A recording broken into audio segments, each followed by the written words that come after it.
Running an ambulatory practice today isn't simple. Leaders are balancing patient care, staffing pressures, financial performance, and rapidly changing technology all at once. Welcome to In Practice, a podcast focused on the latest in ambulatory care, what works, and what leaders need to know to help their practices thrive.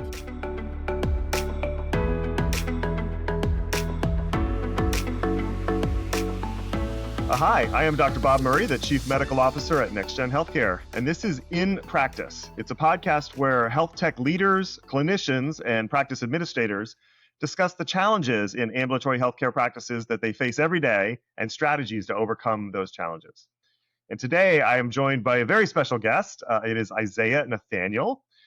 He is a Senior Vice President and Chief Information Officer at Delaware Valley Community Health, a federally qualified health center, and we'll hear a little bit more about that in a moment.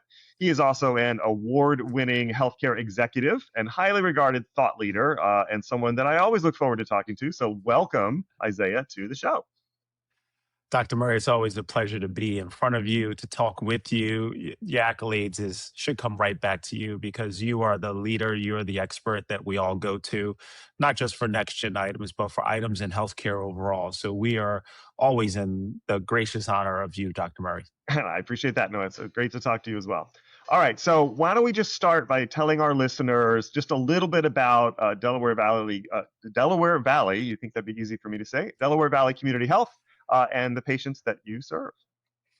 You know, what's even more funny and interesting about that is Delaware Valley Community Health, a local FQHC, is not in Delaware. Yeah. We're actually in Philadelphia, Pennsylvania. We're just in the Delaware Valley region of Philadelphia. So for all of my Philadelphians out there, yes, I'm an Eagles fan. Yes, I'm a Sixers fan. Am I crying? Yes, yes, yes. But I am happy for the New York Knicks as they are the Villanova Knicks, as we like to call them. I'm a Phillies fan.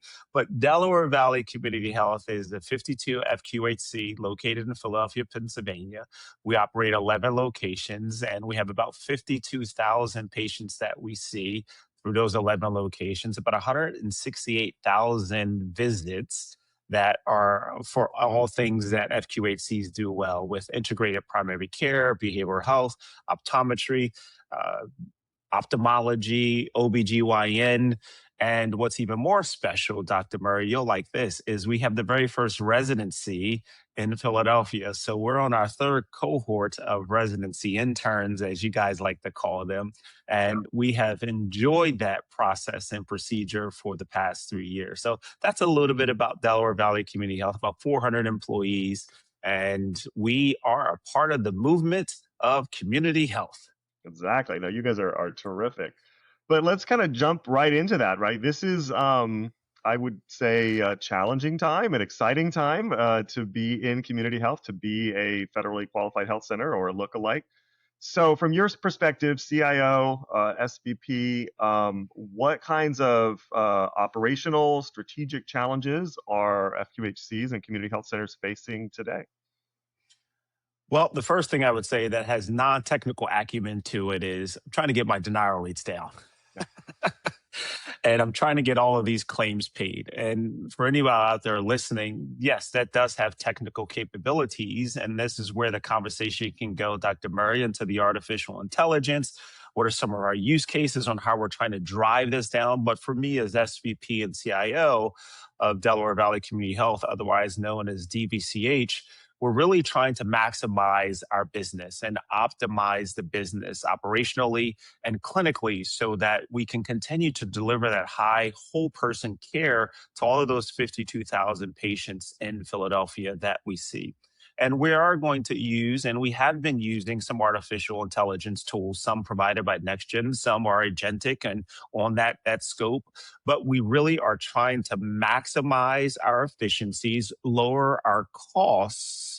When I say lower our costs, that does not mean lower the quality, lower the costs so that in these next couple of years, for all of the things that we're seeing and potential cuts to Medicaid, that we stay here, stay viable, stay a part of the community, stay a community advisor. And that's really what's important for us. And for me, as now I'll drop the SVP and put the CIO hat on, it's making sure my tech stack is working. making sure any efficiencies or bottlenecks are not there so that at the point of care for our providers, that they are able to do the right clicks, they're able to open the applications, they're able to switch from screens if they need to, switch exam rooms so they're not stressed out. And, Dr. Murray, this feels a little bit of like 2020, 2021, where you're trying to make sure everything is working optimally. I'll stop there. Yeah, no, it's great. I think I'm hoping that a lot of the audience is very familiar with FQHCs, with CHCs, but they are, of course, our nation's safety net. But they are also complicated businesses that provide incredibly valuable services to their communities. And many of them provide just excellent care on, objective measures of clinical quality and operational excellence. All right, Isaiah, you alluded a little bit of this, but this show is all about healthcare tech. Mhm. So AI is the big thing now, and sounds like you're using a little bit of AI in denials prevention. Talk about that. Talk about where else are you either already using or thinking about using AI in your operations or clinical care.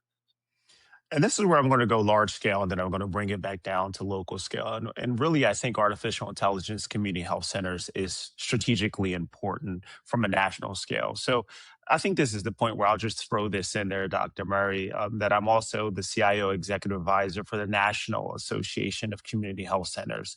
And the National Association of Community Health Centers, where Delaware Valley is just one of the 1,500 plus independent FQHCs that are in the nation. We're in every congressional district outside of three. We have about 17,000 plus sites. We are the largest primary care provider in this country. What does that mean? We're 1 in 7. And then in rural America, 1 in 3. So you can find a community health center in your local area. And this high quality that you talked about is exactly what we do from traditional primary care outpatient ambulatory services.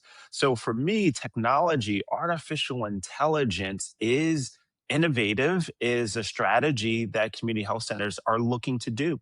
And we're looking to do that in a couple different use cases, obviously in revenue cycle. And what I mean by that, denials management, making sure automation of claims going out have been scrubbed the right way to have the right CPT or ICD-10 code so that the denial is less than what's happening now. Second would be in call centers using agentic AI to answer phone calls that we're dealing with and making sure we're reducing all of those calls coming into a traditional phone system. Are you guys Second, already doing that? we're on our precipice. We're in beta, getting ready to go to alpha for that. So I'm really looking forward to that to be released. Second would be in a third. Let me go back to 3, not 2, 3 would be in operations, talking about how do we, if someone dealing with a no-show rate, if someone no-shows, how do we offer that same appointment to someone that might be on the waiting list using artificial intelligence to automate the scheduling a lot better? And then fourth and finally, but I would say more importantly, in the clinical decision support and the ambient listening, the ambient scribe section, getting providers home, getting providers notes closed faster, because that helps the entire wheel of a business. So I think community health centers are primed for those things. We want the technology. We look to our EHRs to help us with some of this technology. But in addition to that, we're saying, hey, this is where we are ready to innovate. Come talk to us, and we'd be happy to have that conversation. Yeah, I mean, I love that. Again, even though they're the nation's safety net, you may not like that term, but the way that many CHCs make a good fraction of their income is by processing insurance claims, just like medical practices that take commercial and insurance and Medicare, Medicaid. On the AI scribe front, since that's a topic that's so near and dear to my heart, how are you doing with your providers adopting it? And are most of them using it? Are you, at the 50% threshold now? How's that going? It's interesting because prior to the 2021, 2022, March 16th, 2020, I would never forget that. Everybody's think about what date was that? Yeah, that was the date something happened globally for our country. And there was no telehealth, there was no telework really in primary care. Now we're doing it. It's sort of the same psychology, Dr. Bob, that I'm going through with my providers, where they're beating down our doors saying, hey, we want to get back home. We don't want to be charting to 10, 11 o'clock at night. We want to go to the ball game for our children. What is this ambient scribe? What is this ambient listening? Is it something that we can use? And so what I'm using as a strategy is that perception, that psychology of wanting to get home. And then we're attempting to pilot some of those tools or technologies to be able to bring to them this idea that they can get home, provider at home at night. So for us at Delaware Valley Community Health, we are on the precipice of what could that ambient AI look like. But when you take it to the national level, there are some that are further on where they're 50% adoption rate in community health centers. There's a couple that come to mind right now. There's some that are on the 20%, all on this curve that we know, that adoption curve that we study and know so well. But I think, and I am clear, that in primary care, ambient listening AI scribe is where everyone should be from a clinician's perspective. Now, the technical challenge to that is the affordability. And the affordability and how you can afford this is where I think a lot of us are trying to navigate that strategically. Yeah, I think it's a common challenge. Even though the AI is amazing, it's not free. And just like AI in other places in many businesses, people are spending their year's worth of tokens, and it's only May. There's some similar things are happening in frankly in the best use cases for AI. Right, that's where you're spending all your tokens. Is where it actually people really find it helpful. So, well, I think we will continue to work together on those challenges.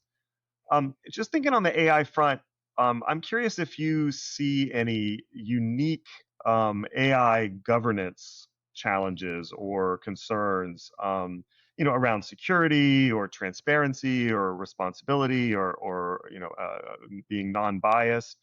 Anything that you think is unique to FQHCs and CHCs with regard to how they ought to be approaching AI? I think that we need to be approaching it as not just a community health center technology, but as a healthcare technology, and ask the same level of questions that a hospital would ask or a subspecialty would ask is, what is your hallucination rate? What are the models that are trained on? Because we have to know what the data or the output is for that automation or that agentic uh, activity that's going to happen. So for us, for what we should be asking in a governance model is the same level of questions that a hospital would. Yeah. My opinion on this is it should be sort of a top-down approach, but then that marries to the bottom. And when I say marries to the bottom, that's what the consumerism is happening. So coming in with your cell phone and it has Siri and it has ChatGPT loaded on it, how does that influence what the strategy is from the board on down? And I give these presentations talking about the governance. I also talk about looking at what's currently coming out from your native stack and technology and suggesting, hey, can this be added as artificial intelligence to our already existing pool? Not necessarily just bringing every single thing that's on the vendor floor into your organization, because that fatigue will not work appropriately. So the governance has to start at the board level. It has to start at the senior leadership level. Then if you follow it down, it's falling down into the perspective of matching the consumerism that is coming up with the appropriate security guardrails around it. And when I'm putting in the security guardrails, I'm also suggesting what is the hallucination rate, the review of the actual large language models, and what is the model being actually trained on to produce the right outcome. Because healthcare and the negative impact of a bad outcome, it hurts us all. And so we have to make sure, even in community health, we're making sure we're not hurting any patient and any outcome that's predictive. But then we throw the human in the loop, which is the provider. And the provider can say yes or no. And if it's a no, go back and retrain that model. If it's a yes, let's take that affirmative, let's prescribe the right things, and let's make that part of the natural resource for clinical quality and whole person outcomes. That was a lot, Dr. Murry. Hopefully that answered that No, I, question. I agree with that. I mean, we at NextGen are obviously very supportive of FQHCs, and my thesis is that because CHCs, FQHCs frequently do serve underserved populations, it's the same kinds of populations that we have to be very careful with AI bias around. That we really need to test whether or not the summarization about what it picks up as important or not important in an AI scribe, or of course, if you get into actual clinical decision support algorithms, that those algorithms are performing well across all of your patients, not just the ones maybe in the middle, so to speak. So. Mhm. All right, let's maybe loop back around. You alluded to this, and I'm glad you did. So NextGen did just announce a new strategic partnership with NAC, the National Association of CHCs. I'm very pleased to say that NAC is going to be offering a new leadership exchange for CIOs or directors of IT or whatever title they may have at FCHCs and FQHCs across the country, whether or not they're members of NAC or not. And the faculty advisor for this leadership exchange is none other than yourself. So that's awesome, but it's a big commitment. So I mean, why are you doing this? Like, why is it worth your time to invest in this program? One, we're grateful for NextGen for seeing this vision right away. Two, we're grateful for the sponsorship. Three, we are grateful that your leadership will be in the room. Four, why would someone like Isaiah want to do this with a busy schedule? And the reason is there has to be more. And I am a firm believer that there has to be more CIOs in the community health center movement specifically.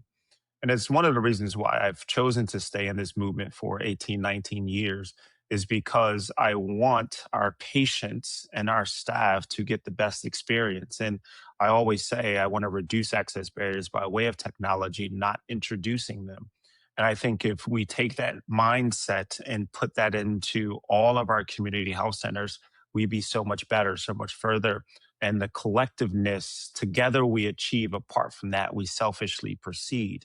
I really believe that this movement needs that technical infrastructure and it being a CIO.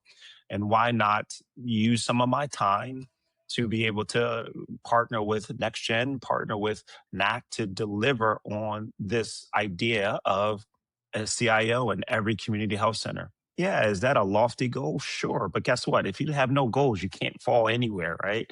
So for me, it's important that we treat our patients the same way anyone else would treat them. That's with high quality care, high quality technology, and high quality staff expertise. And that does not disregard HIT.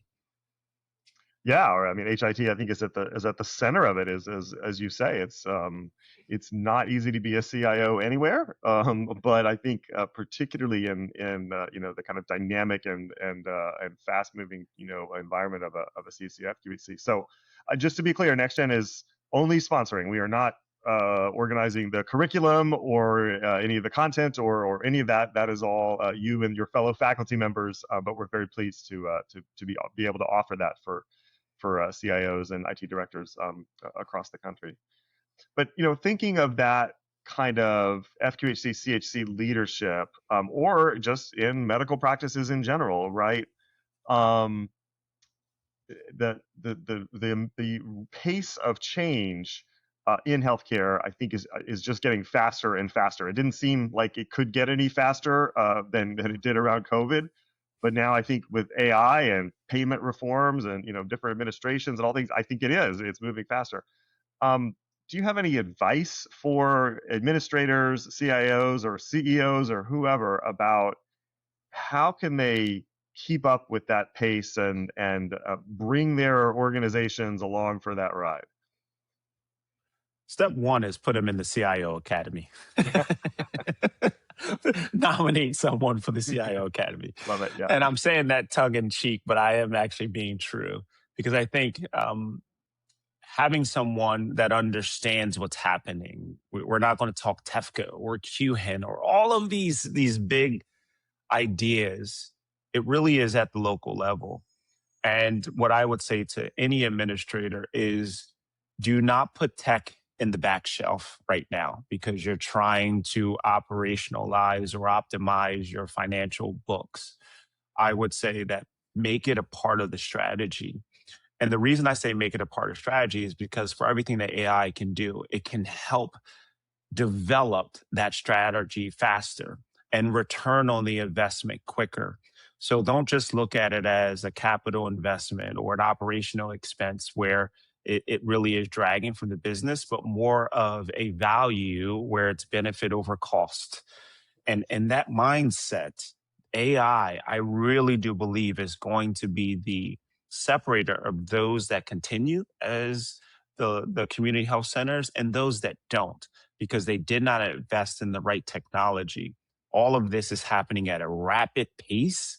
Having someone understand or at least be able to field these quests so that other administrators can do their functions well. CFO can worry about the financial acumen or the financial health of the organization, not worry about doing demos with AI, bring them in when they need to. The CEO doesn't have to worry about this, worry about the long-term strategy, the 3-year strategy of growth. The chief operating officer worried about how do we operationalize all of our staff and our clinicians and our provider. And then the clinicians worrying about the health and the well-being, the quadruple aim of their actual provider pool. Let the IT person be that expertise of that. So for me, I would say let's invest where that actual equation actually returns something, value, benefit over cost. I'll stop there.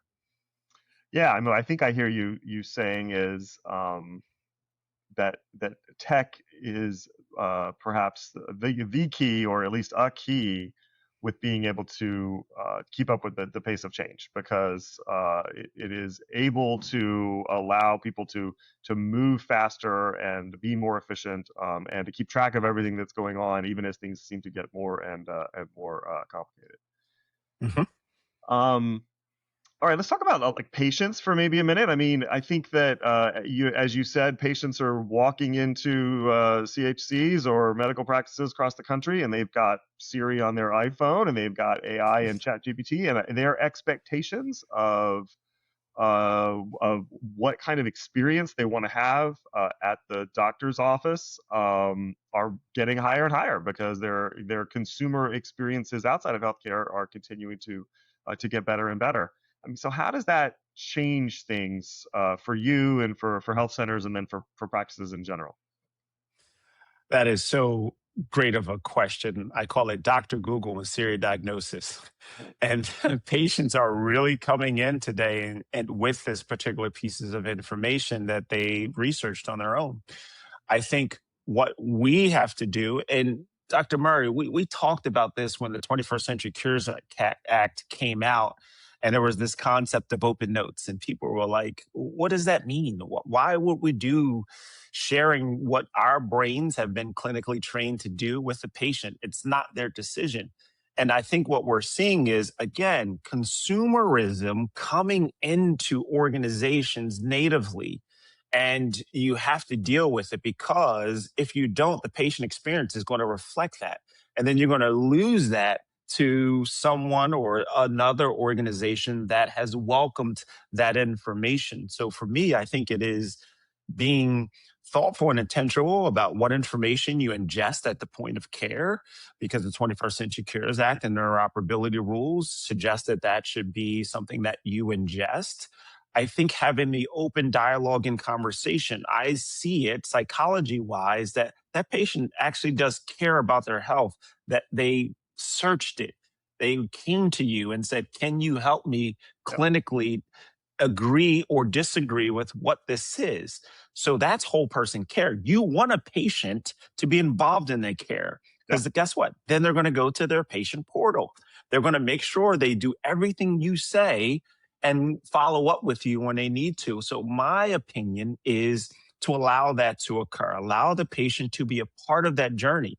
And you're, as a clinician or the care team and that clinician, the care team and that ecosystem of healthcare for that one patient. Let's get them back to whole person health. A healthy person is a better citizen. A healthy person is a better productive individual. And for me, I think that that's where both technology, psychology, and operational and clinical excellence meet each other in the Venn diagram. Yeah, I love so much of that. I mean, having been the physician, right? There's no patient that is harder to treat than the one that doesn't care about their health. Mm, So I'm with you that that if they come in having done some research or investigation, that it's a good bet that they're in the mind frame to learn something about how to take care of themselves better or fix whatever is wrong with them. So I think that's fantastic. I'm curious if your clinicians, I'm seeing less Dr. Google on coming in at the time of the visit, but what I'm definitely seeing is ChatGPT afterwards. And frequently the patient is sending a message to the portal to me or to many of our other thousands of providers that use our system, with hey, ChatGPT suggested maybe we should do this or maybe we should do that. And sometimes it's nonsense, but yeah, not insignificant fraction of the time you're like, that's a pretty good idea, maybe we should do that, right? And it links into the kind of the open note concept, right? One of the ways to help make sure that the AI scribe stays safe, right, and stays helpful for the patient is if you let them review what the AI scribe has summarized the reason why they were there or the symptoms that they were having. That can be very, very helpful. They can fix things that are wrong if they notice them. But then it also means that they're going to be reading once again what you thought the thing what it was and what the plan was and everything. I think that only reinforces things. So I don't know if you have any thoughts on some of those insights. I agree 200%. And what we are seeing is that chat GPT interaction. Yeah. And I think it will only elevate itself as it becomes more and more readily available on devices like this and the proficiency of it. As you can see, Google is now being integrated in all types of things, chat GPT and Microsoft and Safari. And it's also defaulting to that, right? And so when you default something in the consumer market, it becomes the truth. Yeah. And so I really do believe that we as organizations have to flex our muscles a little bit. And you're going to understand this, Dr. Murry. It's time for the fax machines to go away. And it's I don't. time for us to I completely modernize that agree. thinking. I don't know that you and I are going to live to see that day, Isaiah. But yes, I'm right there with you. But I think Yeah, rather than the fax just coming in and now it's a piece of paper you got to file, when the fax comes in and then AI can file it and interpret it and that's right. process for you, the fax machine, the electronic version might still be there as a place to receive documents, but hopefully there'll be no paper spitting out of anything. So That's right. And I think oftentimes in my tech brain, so I'm going to talk tech a little bit, clinical decision supports outside of ambient and AI scribing and listening, that's just the flavoring on top. When you get really deep into the machine learning and the clinical decision support, I really believe that's the power of the ecosystem. And what I want to suggest to anyone in healthcare that these products have to be developed the right way. And when I say the right way is don't just bring a product that has no implications on the patient populations that we serve. So, commercial or non-commercial or the geographical area has to be represented in these models. Because to your point, if a patient is searching Chat GPT, some might think that that's more appropriate to give the right diagnosis because they travel with the patient. So they know what location they're coming from. They've seen similar searches.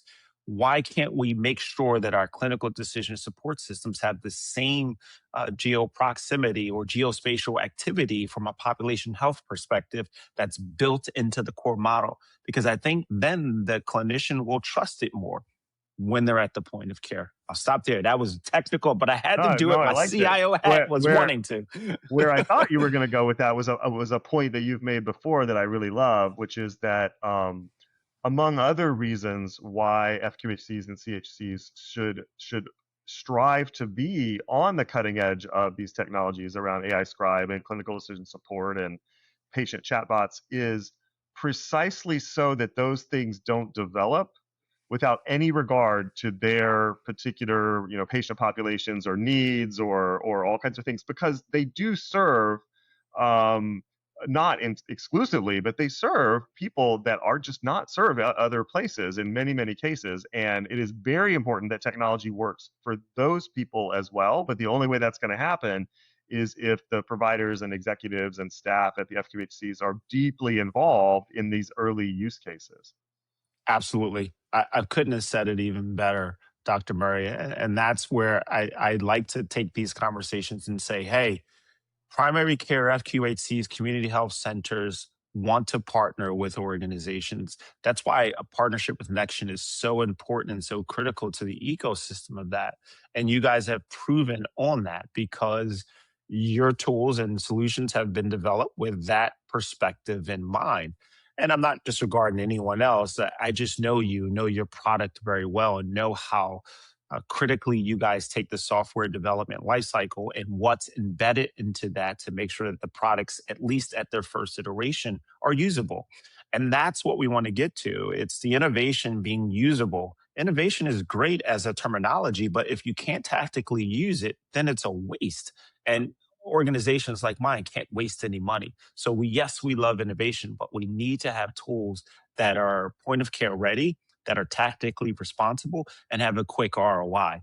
And I'll stop there because I feel like the sermon's coming on. I'll stop there, Doc. I bet you would give a good sermon, but yeah, no, I mean, I could talk to you for hours, literally, and it would be a lot of fun. But let's kind of wrap it up with maybe one last question and set of thoughts. There are a lot of challenges, on the road or in the present for community health centers, for FQHCs. I mean, what gives you optimism? What gives me optimism is that the community health center movement has had 60 years of bipartisan support. And in that bipartisan support, we've also been resilient. And then the resiliency of that, we've always delivered on high quality care for those that need it. And in those communities that often are overlooked. So for me, when I think about that scale of that is don't give up. The resiliency is built into our DNA. And there's nothing wrong with right now having a Mamba mentality moment where you're saying, no one will outwork us, no one will outbeat us. And our goal of delivering on whole person primary care is going to succeed. I'll stop there. I love that. Yeah, thank you so much. Isaiah, it's been terrific. I really appreciate you joining the show. As always, I certainly have a lot of hope for the future of community health and FQHCs and primary care in the country. And so, listeners, we appreciate you making time to join us today for today's episode of In Practice. Be sure to subscribe on Apple Podcasts or Spotify so that you never miss an episode. Thank you so much for listening.